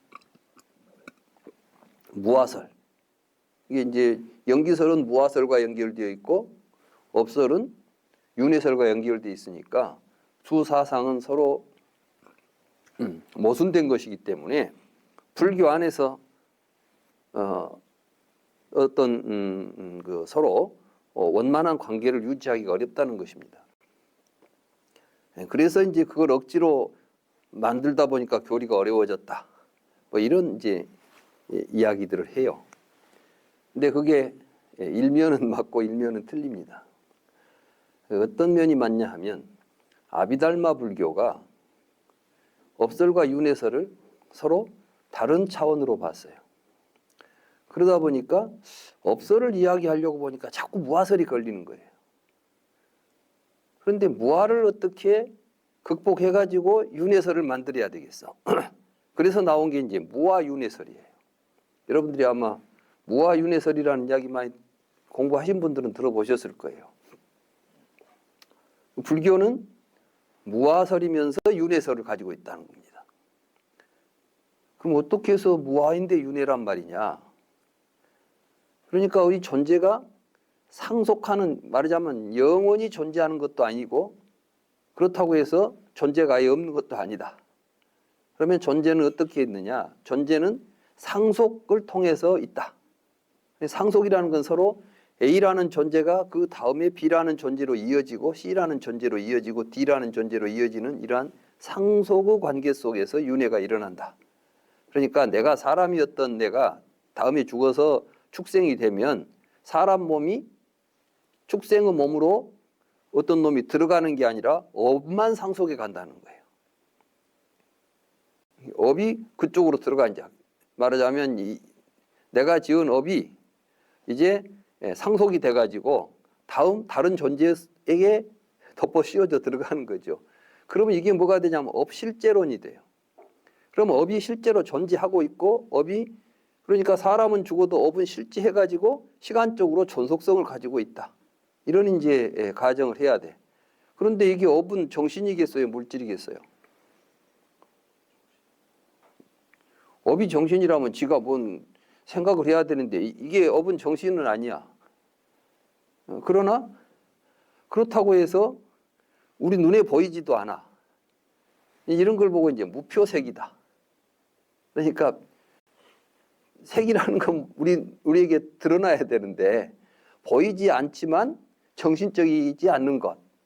뭐 이런 존재가 있다는 가정을 할 수밖에 없는 거예요. 이런 식으로 해가지고 교리를 또 복잡하게 만들었어요. 그게 아비달마 불교입니다. 그러니까 아비달마 불교 교리를 보고 있으면 별로 쓸데도 없는 이론들을 이제 그 윤회설하고 무아설을 어떻게 좀 조화시키려고 억지 이론들을 많이 만들어 놨는데 그걸 비판 없이 받아들이고 있으면 굉장히 정교하고 정말 그럴 것듯한 이론이에요. 그런데 실제로 보면 이 오해는 어디서 나온 거냐 하면 업설과 연기설이 사실은 동전의 양면처럼 부처님이 깨달은 내용을 표현하고 있는 서로 다른 표현법이라는 것입니다. 연이라는 게 뭐냐면, 그러니까 아비달마 불교에서 연기는 어떻게 해석되냐 하면 존재들 사이의 관계로 보고 있는 거예요. 존재들 사이의 관계라는 것은 내가 이런 것들하고 같이 관계를 맺고 있어요. 우리가 관계를 맺으려면 관계를 맺고 있는 존재가 있어야 되겠죠. 너하고 나하고 좋은 관계를 맺어보자 이렇게 말하면 그 관계를 맺기 전에 너와 내가 먼저 존재해야 되지 않겠어요? 그러겠죠? 아비달마에서는 그 너와 내가 있어야만 관계도 있다고 생각한 거예요. 그래서 제법 시류론을 내는 겁니다. 모든 다르마는 실제로 존재해요. 실제로 존재하는 것들이 관계를 맺으면서 다양하게 변해버려. 이게 바로 설일체유비에서 이야기했던 법체 항유예요. 이것들이 서로 관계가 다양한 관계를 맺으면서 다양한 양태로 나타나고 있는 형태를 이야기하기 위해서 인연설을 이야기해요. 그러니까 6인 4연, 5과. 그러니까 어떤 인연에 의해서 결과가 나오는 존재들 사이의 상관관계를 복잡하게 또 이론화시켰던 거예요. 근데 부처님은 업보는 있으나 작자는 없다 이렇게 말씀하셨잖아요. 그 말은 뭐가 있냐면 관계는 있지만 관계를 맺고 있는 존재는 없다는 거예요. 그럼 우리에게는 납득이 안 돼요. 우리 상식으로는 납득이 안 되죠. 관계를 안 맺었는데 무슨 관계를 맺기 전에 아무것도 없는데 무슨 관계가 맺어진단 말이냐. 우리에게는 납득이 안 됐던 거예요.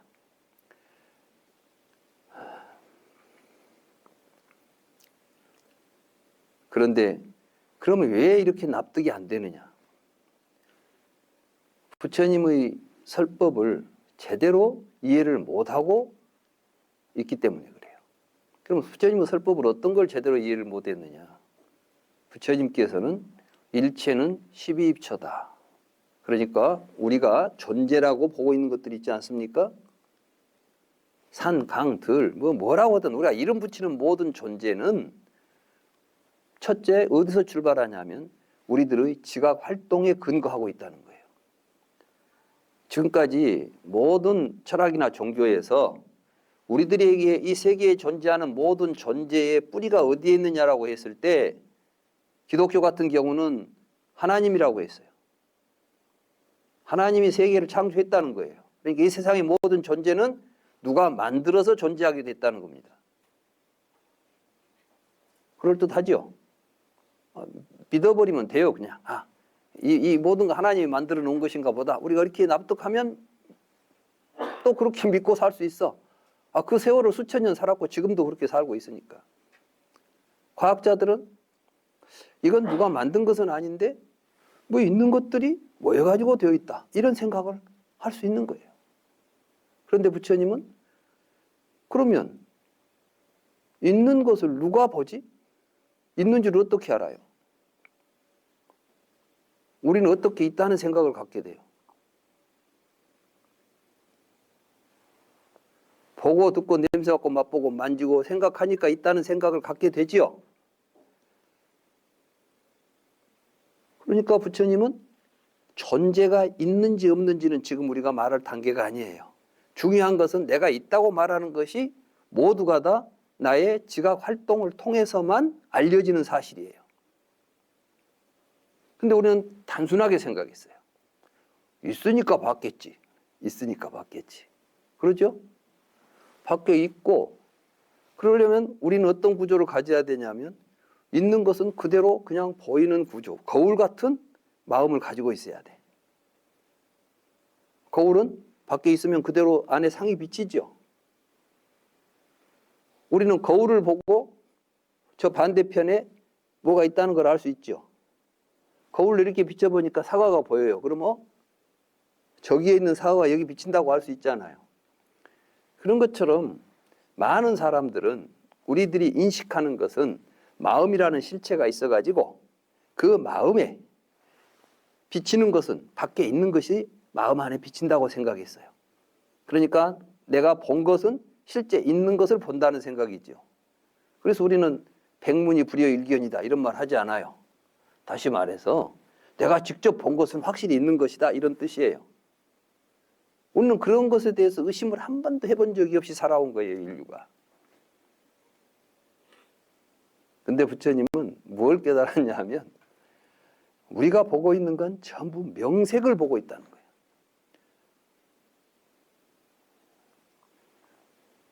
우리가 보면 무엇을 봤다고 그러죠? 이름을 가지고 보고 있는 거예요. 그러니까 이름이 없는 것은 우리가 볼 수가 없더라는 사실입니다. 이름 없는 걸 보신 분, 지금 이름 없는 걸 나한테 한번 알려주세요. 나는 이걸 봤다고.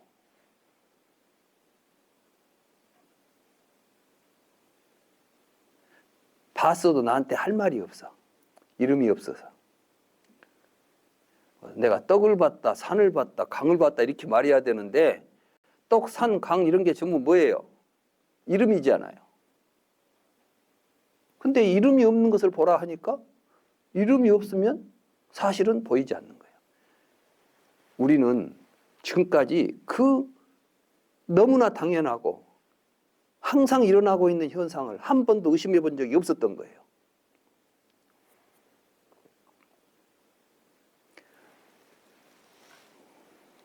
시베리아에 있는 에스키모들은 눈을 수십 가지 이름으로 부른대요.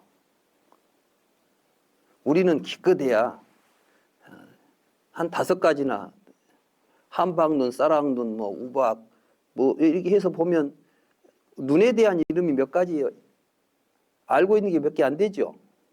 여러분들이 올 때 저 눈을 보면은 여러분들이 알고 있는 이름을 한 개에서만 보지요. 아, 이건 한방눈이네, 이건 우박이네, 이런 정도 보잖아요. 그런데 에스키모들의 언어 가운데는 이글루 짓기 좋은 눈. 이게 이제 그 사람들은 눈으로 집을 짓지 않습니까? 집 짓기 좋은 눈이 있고 또 먼 눈이 있고 그래가지고 그들은 1년 내내 눈 속에서만 사니까 그 눈을 가지고 이름을 수없이 붙여놨어요. 그러니까 그들은 눈이 오면은 그 눈을 다 알아내요. 아, 이것은 무슨 눈, 이것은 무슨 눈. 그러니까 우리가 보고 있는 것은 이름을 가지고만 보지 이름이 없으면 우리에게 분별이 안 돼요. 그러니까 부처님은 우리가 본다는 것은 사물을 보는 것이 아니라 이름으로 구별해내는 작업만 하고 있다는 거예요. 우리가 하는 것은 구별작용만 해요. 그래서 그걸 식이라고 부른 거예요, 부처님이. 그리고 그 식을 통해서 뭐가 드러나느냐? 우리에게 이름과 형태가 이제 비로소 그 분별을 통해서만 이름과 형태로 사물이 지각되는 거예요. 그러니까 식을 연하여 명색이 있다 이런 이야기를 하시는 거예요. 이 부분이 불교를 이해하는 데 있어서 굉장히 중요하고 부처님이 깨달은 부분이에요. 연기법 깨달았다고 하는데 그 연기법 그 12개 그게 중요한 게 아니에요. 그래서 부처님이 나가랑이라고 하는 경에서 이게 이제 쌍립단 니까에 나오죠. 우리가 도시 또는 성, 아마 내가 이제 나는 성이라고 번역했을 거예요. 이 경에 보면 부처님께서 노사는 왜 있을까 이렇게 쭉 거슬러 올라가다가 명색이 있으니까 식이 있으니까 명색이 있다. 그러면 식은 무엇 때문에 있을까? 명색이 있으니까 식이 있구나. 그래서 이름과 형태가 있으니까 구별이 되고 구별을 하니까 이름과 형태가 우리에게 드러나는 거예요. 분별하니까. 이 사실을 깨닫습니다. 그러니까 사실은 명색이 굉장히 중요한 개념이에요, 불교. 12연기에서도. 근데 사람들이 아비달마는 명색을 물질과 정신이라고 번역해버렸어요. 그랬으니 무슨 불교가 해석이 되겠습니까? 그런 상태에서 5만 가지 이론을 만들어내가지고 지금 이렇게 불교를 혼란스럽게 만들었습니다. 지금도 그걸 아비달마 불교라고 그것이 부처님의 가르침의 진실이라고 믿고 있는 사람들이 너무 많아요. 아닙니다. 아비달마 불교는 부처님의 깨달음의 근처에도 오지 못한 잘못된 해석이에요. 명색을 통해서만 존재가 우리에게 이름과 형태를 가지고만 우리에게 존재로 드러나기 때문에 모든 명색은 누가 만들었어요? 하나님이 이름 지어줬습니까? 지가 처음부터 이름을 갖고 세상에 나왔습니까? 아니에요. 우리가 원자라고 부르든 뭐 소립자라고 부르든 아니면 산이라고 부르든 바다라고 부르든 다 사람이 만들어내는 이름이에요. 근데 우리는 그걸 존재화하고 있는 것이죠. 그렇기 때문에 우리는 존재가 있어야 관계를 맺는다는 생각을 갖게 되는 거예요. 그렇지만 사실은 그 존재로 드러나기 위해서는 보는 일이 있어야 있나요? 안과 색을 연해서 안색이 발생하고 안식이 발생해야만 명색으로 발전해서 초기 우리가 대상을 경험할 수 있는 경험의 세계가 열리는 거예요. 이 과정은 너무 심오해서 사실은 쉽게 설명해도 깊이 명상 속에서 그 사실을 스스로 체득하기 전에는 이해가 안 되는 부분입니다.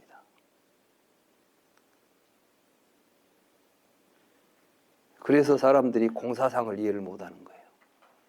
연기를 제대로 이해를 못하는 겁니다.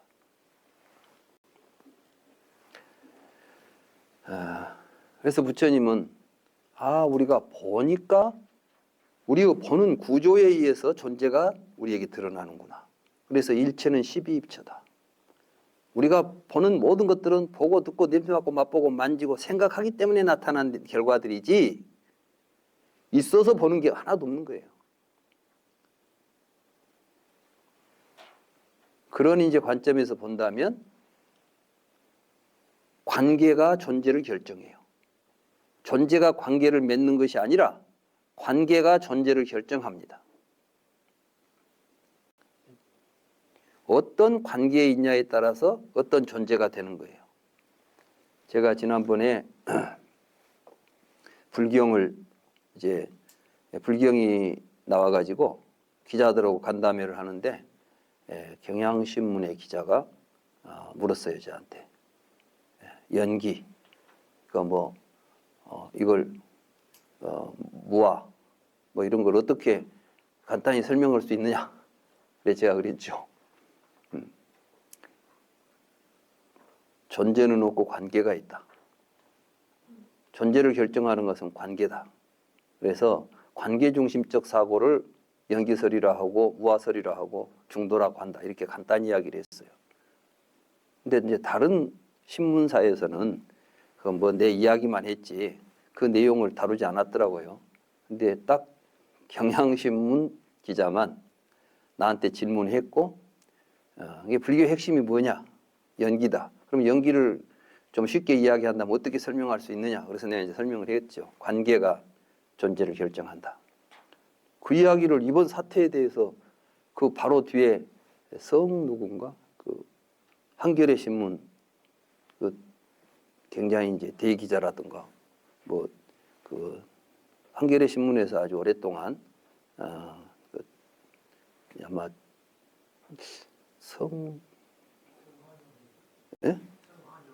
성한용인가 하여간 성씨가 성으로 제가 알고 있는데 그분이 그때 이제 한 대표하고 윤 대통령하고 서로 이렇게 관계가 이제 삐뚤어지기 시작했어요.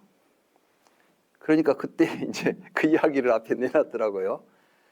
내가 이번에 불경을 냈는데 그때 불교에서 연기를 관계가 존재를 결정한다고 했다는 이제 이야기를 앞에 서두에 꺼내가지고 그래서 실은 윤 대통령하고 한 대표가 지금은 서로 좋은 친구지간이었잖아요. 동료였잖아요. 근데 존재가 동료였습니까? 관계가 동료였습니까? 관계가 달라지니까 뭐가 돼요? 존재가 서로 다른 존재가 되어버리는 거야. 처음에는 친구였는데 이제는 왼수가 되어버린 거지. 그러면은 친구가 있어가지고 관계를 맺겠어요? 좋은 관계가 맺어져 있으니까 친구가 되겠어요?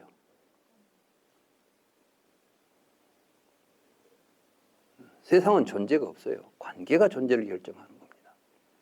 그 관계를 맺는 것을 업이라고 그래요. 관계를 맺어서 업을 지어 놓으면은 그 결과로서 나타나는 것을 우리는 보라고 말하고 그걸 연기라고 말하는 거예요. 그러니까 연기하고 업보는 말만 다른 단어만 틀리지 똑같은 말인 거예요. 그러니까 우리가 업을 짓는다는 것은 다른 것들과 관계를 맺는다는 것을 의미하죠. 여러분 업을 짓는데 혼자 업을 짓습니까? 내가 무슨 일을 하려면 저 혼자 지금 지 몸뚱아리 안에서 일이 일어납니까? 아니면 뭔가 다른 것과 관계를 맺습니까?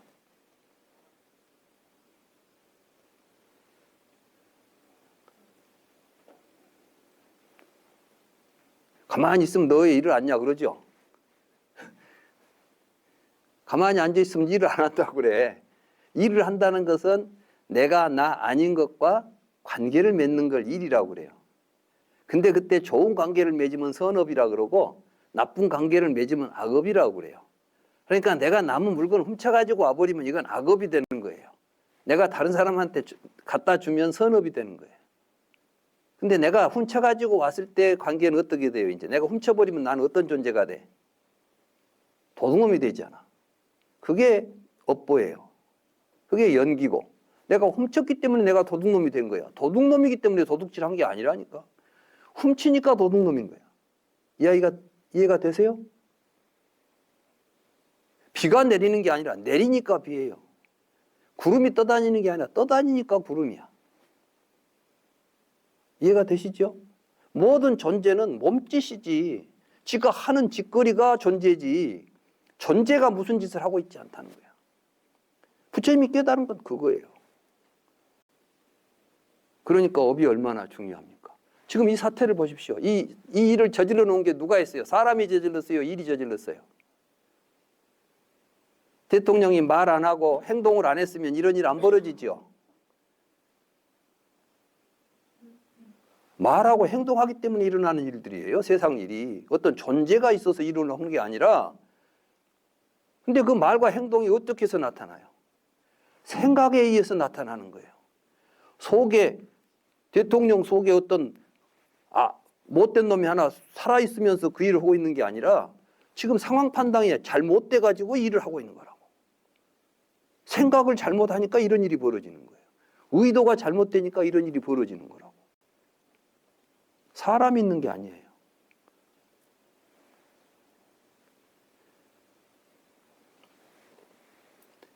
근데 중생들은 그걸 몰라요. 그리고 자기는 그렇게 하는 사람이다 하고 자기 스스로 자기 결정을 해버려요.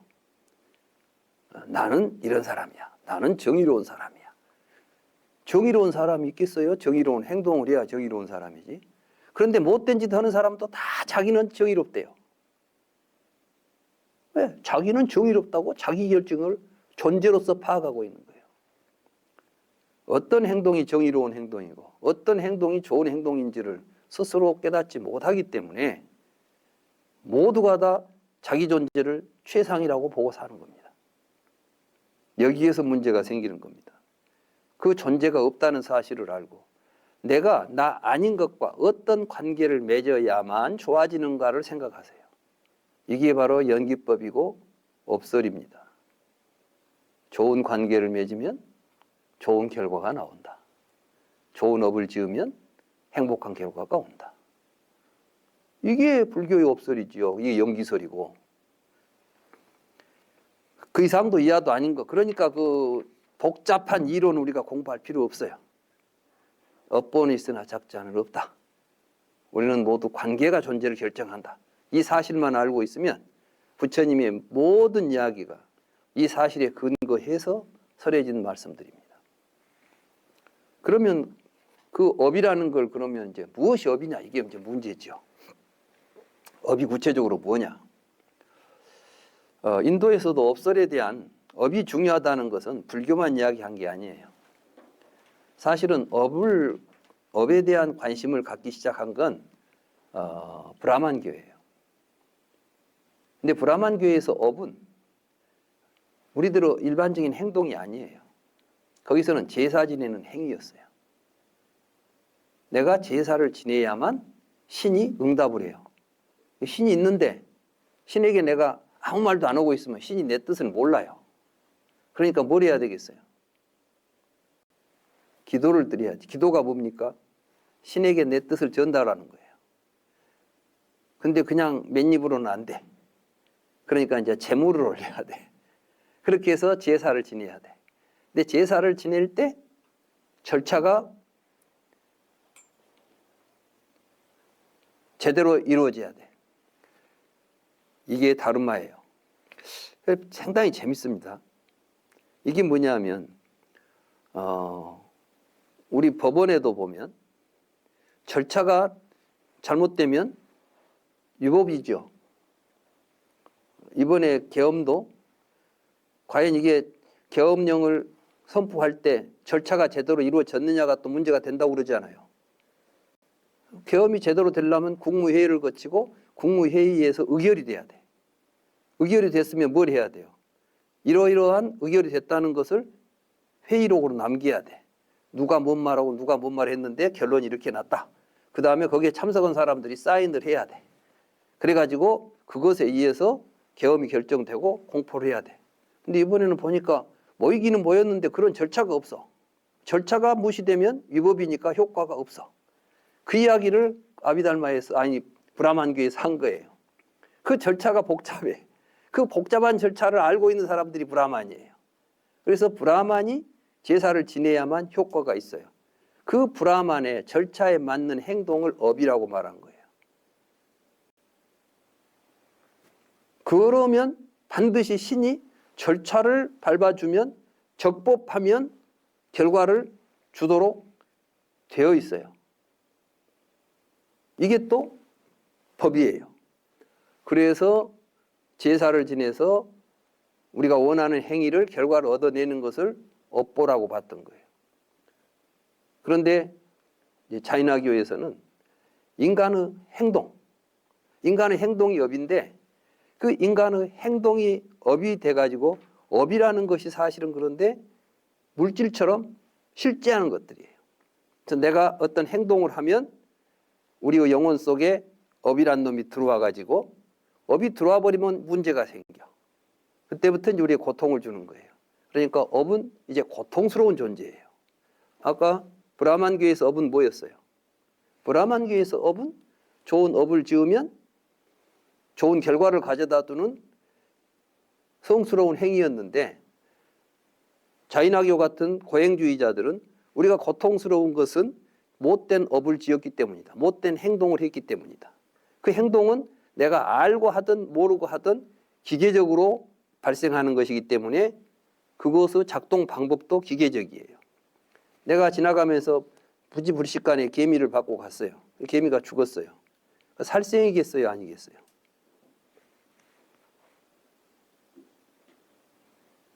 기계적으로 보면 살생이죠. 자이나교에서는 알든 모르든 일단 나로 인해서 다른 생명이 죽었으면 이건 살생이에요. 그러니까 그 까르마가 나한테 와서 붙어버려. 근데 내가 알겠어요? 모르겠어요? 그러니까 우리 안에는 나도 모르는 까르마들이 꽉 차 있죠. 언제 없어질지는 몰라. 그러니까 이제 없어질 때까지 고행을 하자는 거예요. 언제 없어질지는 모르고. 이게 기약 없는 고행을 하는 거예요. 그 불교는 어떤 것을 업이라고 했을까요? 부처님께서는 업에는 선업과 악업이 있다고 그랬어요. 이걸 분명히 알아야 됩니다. 근데 아비달마에서는 업을 지으면 선업을 지어도 윤회를 하니까 업을 지으면 안 된대. 이건 자이나교식이에요. 그렇지 않아요. 부처님이 여기서 선업을 짓지 말라고 했어요. 선업을 지어야 청정해진다고 그랬어요. 네? 앞에 경에서 부처님이 업을 짓지 말라고 그랬어요. 10선업과 10악업이 있다고 그랬죠? 10선업을 지으면 청정해지고 10악업을 지으면 부정해진다 그랬지 않습니까? 그러니까 업은 부처님께서는 이것이 부정한 업인지 청정한 업인지 선인지 악인지를 분명하게 가려서 선업을 행하도록 하라고 가르쳤지, 업짓지 말고 해탈 윤회해야 된다고 가르친 적이 없어요.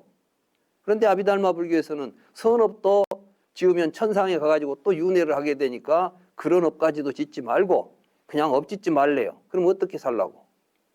살지 말란 이야기지. 그냥 목석처럼 지내라는 이야기죠. 가능합니까? 말도 안 되는 이론들을 만들어가지고 자꾸 뭐 신비한 세계가 있는 것처럼 이런 이야기들을 하고 있으니까 문제가 생기는 거예요. 부처님께서는 의도하지 않은 것은 업이 아니다라고 그랬어요. 그러니까 내가 죽이려는 생각은 전혀 없었어. 지나가다 보면 개미 밟고 지나갈 수 있죠. 여러분들 땅바닥에 뭐 하나 밟혀 죽을 것 다 확인하고 지나갑니까? 우리는 그렇게 살 수도 없어요. 그래서 어떤 경에 보면 이런 말씀이 나옵니다. 누가 자기는 살생 안 하는데 보니까 비구들이 주의하지 않고 다니면서 막 개미도 밟고 다니고 살생을 많이 한 것 같아. 그러니까 굉장히 마음이 이제 안 좋아요. 그래서 자꾸 다른 비구들한테 살생하지 말아야지. 왜 그대로 살생을 합니까? 그리고 시비를 거니까 대중들이 영 귀찮아. 저 비구들 말대로 하자면 어디 참 걸어 다니기도 무서운 거야. 부처님한테 가서 저 비구가 자꾸 우리 보고 살생한다고 저렇게 이야기를 했었는데 성가십니다. 부처님 불렀어요. 그대는 살생을 하지 않는가? 예, 살생하지 않습니다. 근데 정말 살생하지 않는가? 예, 저는 물도 걸러서 먹습니다. 그러니까 이제 혹시 물에 벌레가 있으면 먹으면 죽을지 모르니까 그런 게 있었어요. 그 당시 이제 자인학교도 있었고, 뒤에 보면 부처님 당시에는 모르겠는데 그 뒤에 아비달마 불교 오게 되면 그 살생을 하지 않기 위해서 이 체에다 걸러서 먹는 그 음수법이 있어요. 그러면서 이제 자기는 살생하지 않는다고 합니다. 너는 물도 안 마시냐? 그러니까 아니요, 저는 물을 마셔도 체에 걸러 먹습니다. 그때 제가 이제 하문 아함경에서 본 것 같은데 거기에 뭐라 하냐면 일적수중 84,000충이다. 한 방울의 물속에 84,000 벌레가 들어있다. 너는 그런데 하루에 한 방울만 먹냐? 우리가 먹는 물속에는 수많은 미생물이 들어있죠. 날마다 먹어야 됩니다. 그거 안 먹고 살 수 없잖아요. 그걸 살생이라고 해버리면 이제 우리는 죽어야 돼.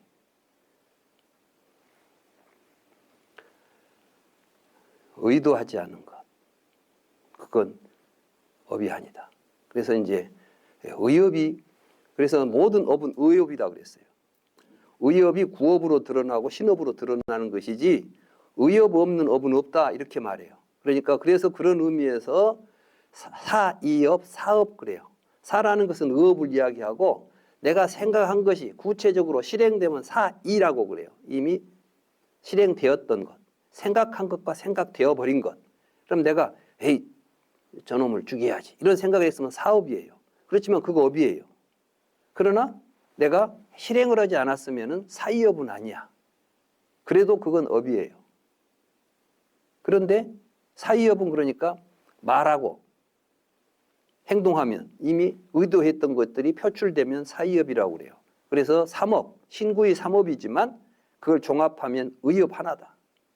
결국은 부처님은 우리에게 어떤 의도를 가지고 어떤 생각을 가지고 다른 사람들, 다른 존재들과 관계를 맺어야 할 것인가에 대해서 생각하도록 했지. 그냥 업이 있으니까 이런 업은 지으면 안 되고 저런 업은 지어야 되고 막 이렇게 해가지고 업을 기계적으로 만들어 놓고 이것저것 가려서 결과가 계량적으로 업의 결과가 우리에게 온다는 생각을 하시지 않은 분이에요. 그래서 만약에 내가 의도를 멈춰버리면 그 다음에는 그 의도가 계속 지속되겠습니까? 행위가 끊어지겠습니까? 내 안에서 의도가 멈추면 그 행위는 끊어지겠죠. 그러니까 업에서 제일 중요한 것은 의도를 일으키지 않고 악업을 지으려는 의도를 끊어내는 것이에요. 근데 의도를 갖게 되면 반드시 결과는 온다는 겁니다. 이게 불교의 업설의 핵심입니다. 오늘 이제 지금 볼 경은 바로 의도를 가지고 안구따라 니까의 10-18 그 경은 바로 그 의미를 가지고 있습니다.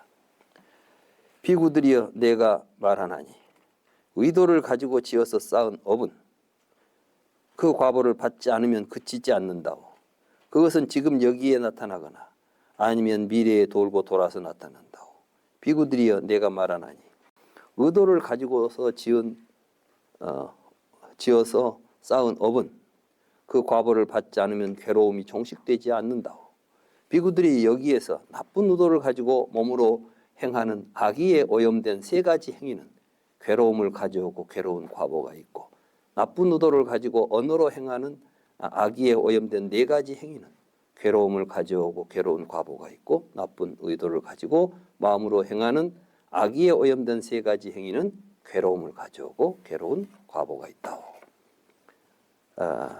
그러면서 이제 10업을 이야기하는 거예요. 살생, 두도, 사음, 망어, 그다음에 뭡니까? 양설, 악구, 기어 이렇게. 그래서 이제 탐진치 이렇게 해서 10업을 이야기하면서 이런 업을 우리가 지을 때 의도를 가지고 말하고 행동하고 생각하게 되면 이게 반드시 결과가 오게 된다.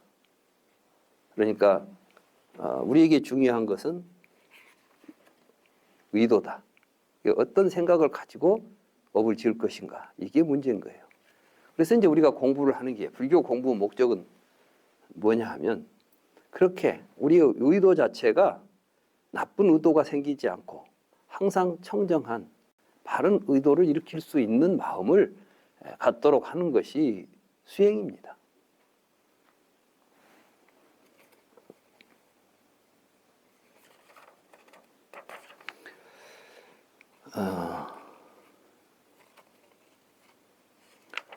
그 다음에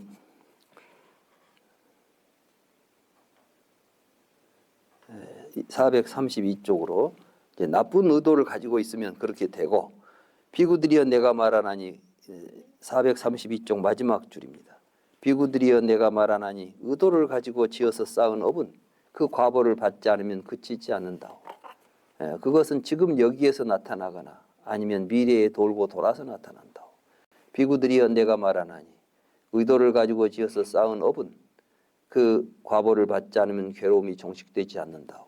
비구들이여 여기에서 좋은 의도를 가지고 몸으로 행하는 훌륭한 세 가지 행위는 즐거움을 가져오고 즐거운 과보가 있고, 좋은 의도를 가지고 언어로 행하는 훌륭한 네 가지 행위는 즐거움을 가져오고 즐거운 과보가 있고, 좋은 의도를 가지고 마음으로 행하는 훌륭한 세 가지 행위는 즐거움을 가져오고 즐거운 과보가 있다.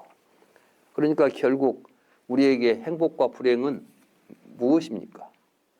우리의 의도가 결정합니다. 우리는 항상 좋은 의도를 가지고 말하고 행동하고 마음을 쓰고, 이게 중요하다는 거예요. 겉으로 아무리 좋은 일을 하고 있어도 속으로 의도가 지금 딴 데 있으면 그건 선업이 아니에요. 방생을 합니다. 방생. 생명을 살려준다고 방생을 하면서도 속으로는 다른 의도가 있어요. 말하자면 이 방생을 해가지고 누가, 내가 싫어하는 어떤 사람이 이런 방생을 하면 뭐가 된다 하더라 하면 방생을 한다고 해봅시다.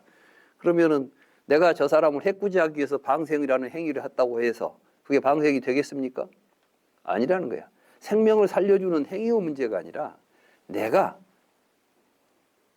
그 생명에 대한 연민심, 자비심, 사랑 이런 것들을 가지고 행할 때, 그러니까 우리가 가지고 있는 의도가 행위에 앞선다, 이런 이야기를 부처님은 우리에게 가르친 것입니다.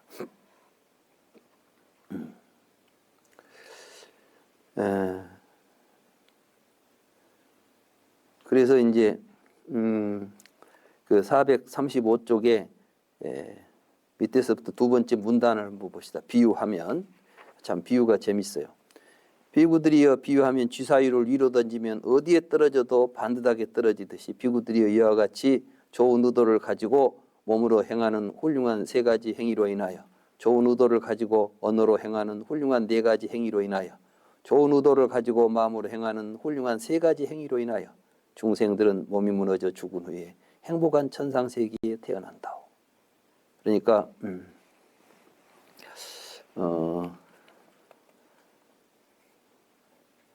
좋은 의도를 가지고 살아갈 때 우리의 삶이 행복해진다. 비구들이여 내가 말하나니 의도를 가지고 지어서 쌓은 업은 그 과보를 받지 않으면 그치지 않는다.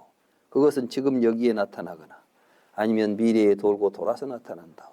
비구들이여 내가 말하나니 의도를 가지고 지어서 쌓은 업은 그 과보를 받지 않으면 괴로움이 종식되지 않는다. 의도가 중요합니다. 우리가 좋은 의도를 갖는다는 거. 근데 사실은 이게 내가 갖고 있는 의도가 이게 좋은 의도가 된지 나쁜 의도가 될지도 지혜롭지 않으면 또 판단이 안 되는 거예요. 어리석은 사람들은 자기까지는 좋은 의도로 하고 있지만 또 어리석으면 판단을 잘못할 수가 있어요. 그래서 이제 항상 중요한 게 지혜입니다. 지혜. 그래서 지혜가 있어야 이게 옳고 그름을 분별할 수가 있고, 옳고 그름을 분별할 수 있을 때 좋고 옳은 것을 내가 실천할 수가 있는 것입니다. 사실은 이제 불교가 다른 종교와 다른 것은 많은 다른 종교는 어떤 우리의 행위를 심판하는 자를 필요로 해요.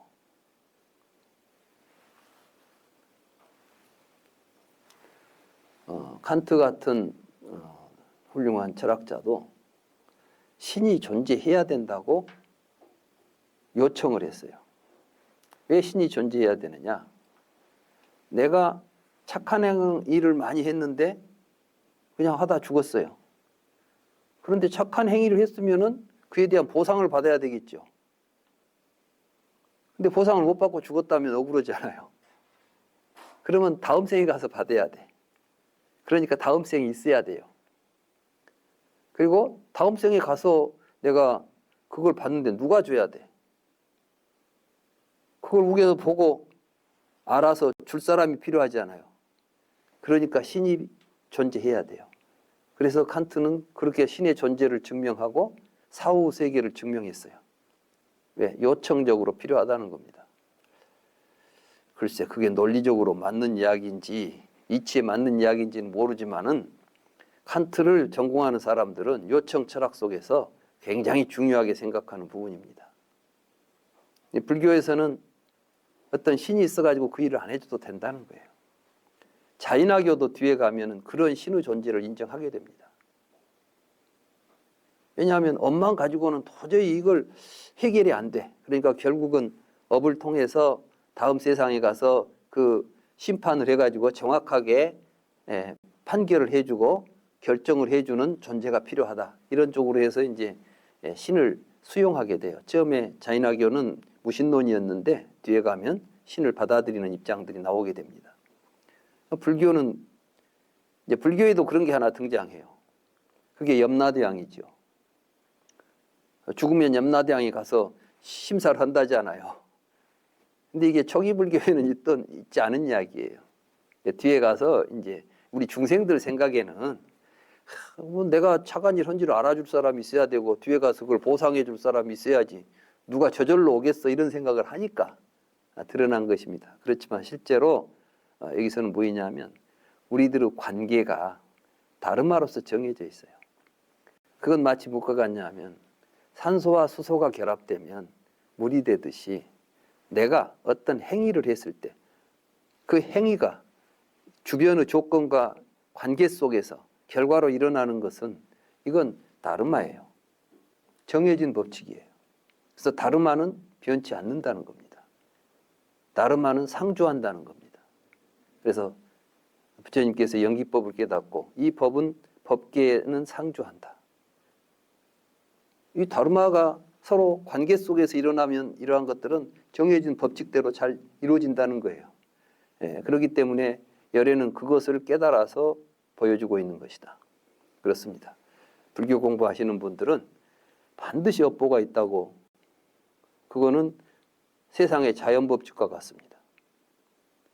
그런데 그것은, 이 업보는 지어서 받는 놈이 있는 것이 아니라 어부 결과로 어떤 행위를 하면 어떤 결과가 일어난다는 것은 이미 정해진 법칙이에요.